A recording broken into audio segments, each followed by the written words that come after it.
Hello friends, आज हम inertial coefficient पढ़ेंगे। देखिए क्या होता है इसमें। Physical significance of moment of inertia of rotating body is same as the mass of the body in translation motion.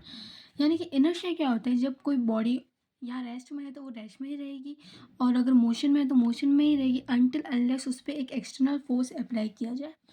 तो इनर्शिया किस पर डिपेंड करता है? मास ऑफ द बॉडी पे। अगर बॉडी भारी है या हल्की है तो उस हिसाब से हमें एक्सटर्नल फोर्स लगाना होगा।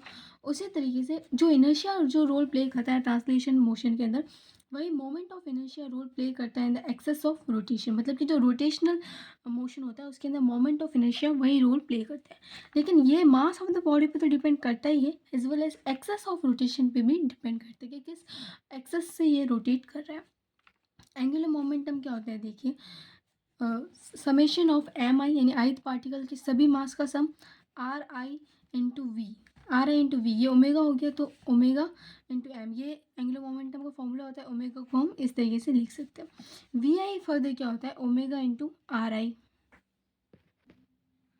अब देखिए, वी आई किसके इक्वल होता है? ओमेगा इंटू आर आई। इसको हमने इक्वेशन नंबर सेकंड दे दिया, इसको हमने इक्वेशन नंबर वन के अंदर पुट किया। तो वी की जगह हम लिखेंगे ओमेगा आई इंटू आर आई।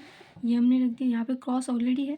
अब एक वेक्टर आइडेंटिटी होती है, A cross bracket B cross into C cross is equals to B vector A dot C minus C A dot B. तो इसी को हम इस फॉर्मूला से इस ओपन करेंगे। तो J is equal to summation of M I, ठीक है, omega R I square minus R I dot omega. इस आइडेंटिटी से हमने इसको ओपन किया है। अब देखिए, ओमेगा जो है वो भी कंपोनेंट फॉर्म में हम इसको लिख सकते हैं, omega X omega Y omega Z के फॉर्म में। और जो एक्स वाई जेड है उसको एक्स एक्सिस के, मतलब जो आर आई है उसको X I Y I Z I के अलॉन्ग भी ओपन कर सकते हैं। तो ओमेगा को हम लिख सकते हैं omega X I cap plus omega Y J cap plus omega Z K cap. And similarly R I को हम लिख सकते हैं I dot X I plus J dot Y I और के कैप जेड आई। अब देखिए, जो R I dot omega, क्योंकि डॉट प्रोडक्ट है तो आई और आई डॉट तो वन हो जाता है।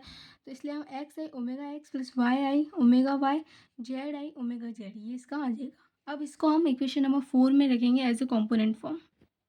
देखिए, जो जे है उसको भी हम लिख सकते हैं J x I cap J Y J cap J Z K cap, और ये हमारी जो इक्वेशन पीछे बनी थी वो। अब देखिए इसमें क्या करना है, सबसे पहले हमें जे को हमने इस फॉर्म में लिख दिया। ओमेगा है, ओमेगा को भी हम कंपोनेंट फॉर्म में लिखेंगे, omega X I cap omega Y J cap omega Z की कैप और आई स्क्वायर एज इट इज़। अब जो आर आई डॉट ओमेगा है इसका प्रोडक्ट हम पहले निकाल चुके, वो हम यहाँ पे एज इट इज़ लिखेंगे। अब क्या करेंगे, देखिए ये वाला सेम एज इट इज़ रखना है, इसको हम अंदर मल्टीप्लाई भी कर सकते हैं और नहीं भी कर सकते। जो आर आई था, आर आई को भी हमने ओपन कर लिया, X I I cap Y I J cap Z I K cap. अब हम इसका आई कैप के रिस्पेक्ट में जो कंपोनेंट है एक्स वाला वो लेंगे। तो इन सब में हम क्या लेंगे, जी एक्स। इसके अंदर क्या लेंगे, देखिए यहाँ पे ओमेगा एक्स वाला कंपोनेंट है और ये R I square as it is. तो सबसे पहले summation of M I omega X हमने लिया और R I square as it is minus, क्योंकि ये वाली टर्म है। अब इसमें ओमेगा एक्स से क्या मल्टीप्लाई हो रहा है, आर आई भी हो रहा है, यानी ये वाला पूरा कंपोनेंट। तो इसमें अंदर जब एक्स कंपोनेंट लेंगे तो उससे ये पूरा टर्म मल्टीप्लाई होगा। तो एम आई एक्स आई कंपोनेंट लिया है आई के साथ और उसके साथ ये वाला पूरा टर्म एज इट इज़। फिर हम इसको कैसे लिखेंगे, देखिए इसके अंदर से हम summation of M omega X R I minus X I का होल स्क्वायर हो गया, क्योंकि ये वाला पूरा टर्म यहाँ पे आ जाएगा, ये एक्स आई का whole square minus M I x I omega Y ये वाला पूरा टर्म इससे मल्टीप्लाई, ये वाला टर्म पूरा इससे मल्टीप्लाई।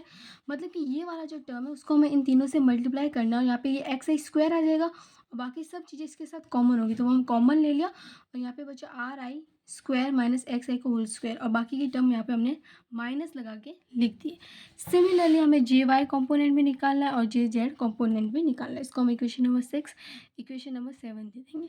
अब हम इसको इस तरीके से लिख सकते हैं, J X is equals to I double X omega X plus I X Y omega Y. हमने ये इसको इस कंपोनेंट में लिखा है, तो हमने लेट किया है आई एक्स एक्स को लेट किया है, मतलब ओमेगा एक्स के आगे जो टर्म थी उसको हमने आई डबल एक्स से लेट किया है, जैसे कि summation of M R I का whole square minus X I का whole square. Similarly I Y Y को हमने लेट किया है summation of M R I का whole square minus Y square. I Z Z को हमने क्या है summation of M I R I का whole square minus Z I whole square. Similarly इन सबको भी हमने लेट किया जो भी इनके आगे था। और यही जो 9 कोफिशिएंट हमारे आए हैं इसी को ही हम इनर्शियल कोफिशिएंट कहते हैं। इसको हम मैट्रिक्स फॉर्म में भी लिख सकते हैं J X J Y J Z, और ये चीज़ यहाँ पे omega X omega Y omega Z, इसको हम मैट्रिक्स फॉर्म में भी लिख सकते हैं।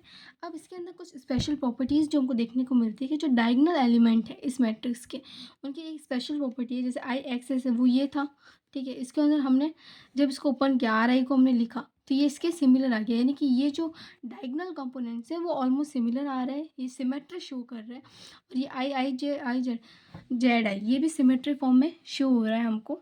ये इसकी स्पेशल प्रॉपर्टीज़ है और इसी को हम इनिशियल कोफिशिएंट कहते हैं।